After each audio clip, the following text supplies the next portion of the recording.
Bonjour à toutes et à tous, c'est Stéphane et Safran qui va débarquer dans un instant. Le voilà qui arrive en courant pour la chaîne Fou-Allié. Je vous remercie de me retrouver chez moi et donc chez vous. On l'a appris, Harry Habitant il y a un non-lieu. Voilà, Harry Habitant, il avait été accusé de viol. Par une femme, on va en reparler dans la deuxième partie de la vidéo. Il y a eu un non-lieu. Un non-lieu, ça veut dire quoi? Ça veut simplement dire que la justice a estimé qu'il n'y avait pas de preuves suffisamment convaincantes pour permettre de condamner une personne. Le non-lieu ne veut certainement pas dire que le viol ne s'est jamais produit. Le non-lieu ne veut pas dire que la victime a inventé son agression. Le non-lieu ne veut pas dire qu'un habitant n'a pas agressé sexuellement une femme. Le non-lieu veut simplement dire que la justice se refuse à reconnaître la victime comme victime, à reconnaître Harry Habitant comme un violeur et donc refuse toute forme de compensation judiciaire, financière à la victime. Avant de revenir là-dessus, parce que vous allez voir que non-lieu ne veut pas dire innocent, loin de là, on va revenir sur un tweet d'une personne. On va revenir sur un tweet de Michel Lamas. Alors Michel Lamas, qui c'est? Michel Lamas, c'est un avocat du barreau de Marseille, qui travaille un petit peu sur Twitter. Vous avez son compte ici, là. Voilà. Guitariste, chanteur, peintre, marathonien, directeur de revue, photographe, écrivain. Et Michel Lamas, il s'est fendu d'un tweet catastrophique, que voici. Elle tape à la porte de nos cabinets de manière si régulière, elles y viennent malheureusement trop tard, après le coup de trop. Apprenez à votre fille qu'aucun bouquet de fleurs, aucun cadeau, aucun restaurant, aucun je t'aime ne peut effacer les coups, ni les humiliations. Ah bah oui, évidemment, j'étais énervé. J'étais énervé d'avoir lu ça. Je lui ai répondu, je vais vous lire ma réponse en thread sur Twitter. Puis ensuite, on va voir un petit peu ce qui se passe au sujet des réhabitants. Voir un petit peu si ça leur remet un petit peu les idées en place, là, à certains avocats qui ne comprennent décidément rien à rien à la question de la violence masculine et qui voudraient se draper comme ça évidemment, de féminisme, d'être alliés, j'en sais rien. Les femmes frappent à vos portes après le coup de trop parce que vos politiques sont absolument incapables de les protéger. Vous raillez les féministes, vous culpabilisez les victimes, vous ne formez pas les commissariats, vous ne donnez pas de moyens à la justice, vous ne remboursez pas les consultations psy, vous n'appliquez pas la loi, vous ne mettez pas de bracelet électronique quand c'est nécessaire, vous ne réfléchissez pas à vos propres biais masculinistes ou sexistes ou misogynes. Vous effacez les femmes de la culture et des programmes scolaires, vous ne faites aucune prévention chez les hommes, aucune prévention dans les écoles supérieures. Vous ne financez pas suffisamment les cours d'éducation au consentement et à la sexualité. Vous défendez les agresseurs de votre bord politique, les agresseurs des autres bords politiques. Vous brandissez la présomption d'innocence aux dépens des victimes.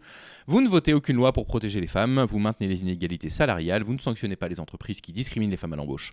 Celles qui les paient moins, celles qui les harcèlent. Vous ne financez presque pas les associations féministes.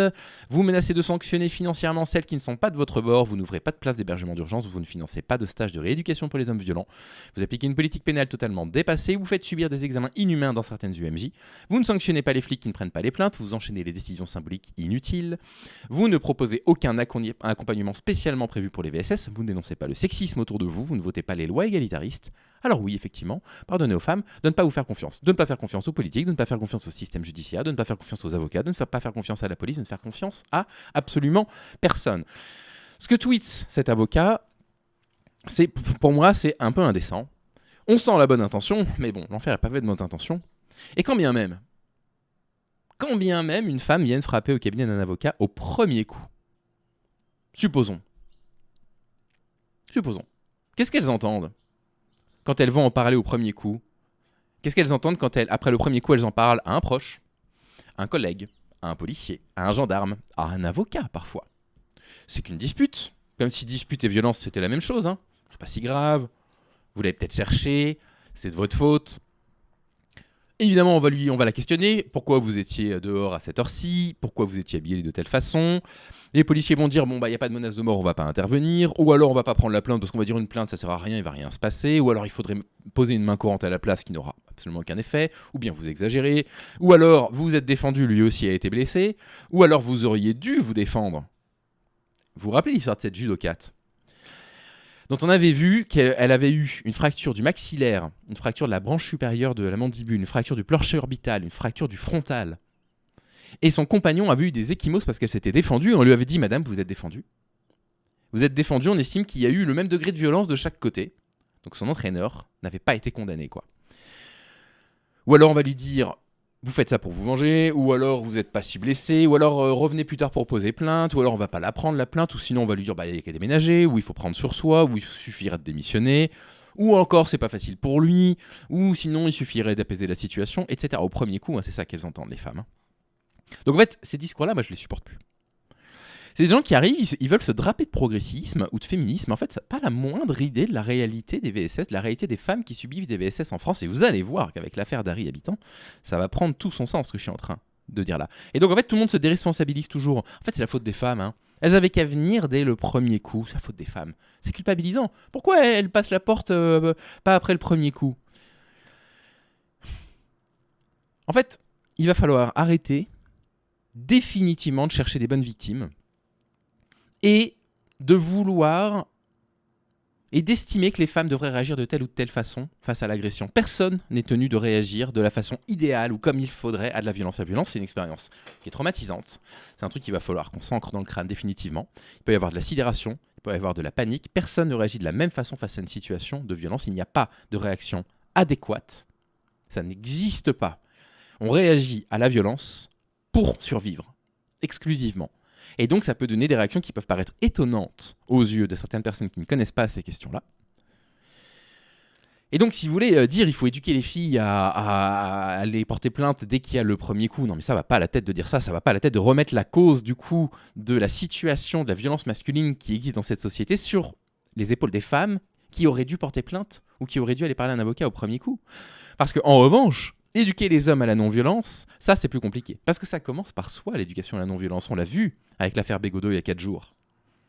Et ça, les hommes, ils aiment pas trop. Hein. Se dire qu'eux aussi, ils ont peut-être des biais sexistes et misogynes. Non, pas tous les hommes, pas moi, certainement pas moi. Non, mais pas, vous plaisantez. Mais moi aussi, évidemment que j'ai toujours des biais sexistes et misogynes. Bref, faut foutre la paix aux femmes qui sont victimes de violences.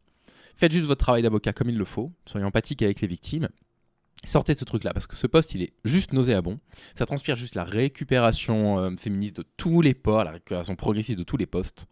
Ça ignore toutes les réalités sociales qui existent en 2024 et qui font que les femmes ne peuvent pas en parler dès le premier coup, ou difficilement pour toute une série de raisons qu'on a évoquées. Et puis voilà, il est en train de dire quoi en plus cet avocat-là? Enfin, je veux dire, il y a un viol toutes les 5 minutes en France, hein, faut pas oublier ça. Hein. À peu près toutes les 5 minutes en France. Les agressions physiques, on les compte même pas. Il y a moins d'1% de ces femmes-là qui iront porter plainte un jour. Et une fois que la plainte a été posée, il n'y a même pas 5% de probabilité pour que l'agresseur soit condamné.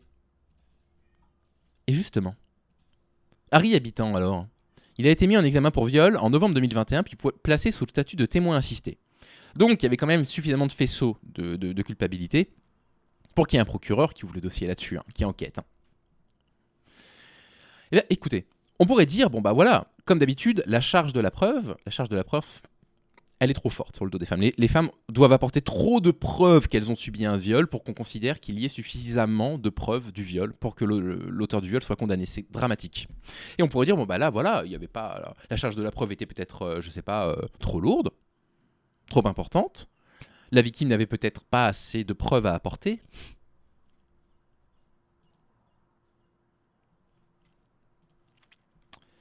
Accrochez-vous, hein. Trigger warning, là.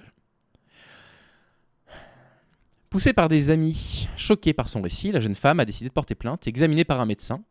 Elle présentait, comme le rapport le montre, plusieurs hématomes sur la cuisse, des plaies vaginales, des plaies anales vives et un traumatisme coccygien.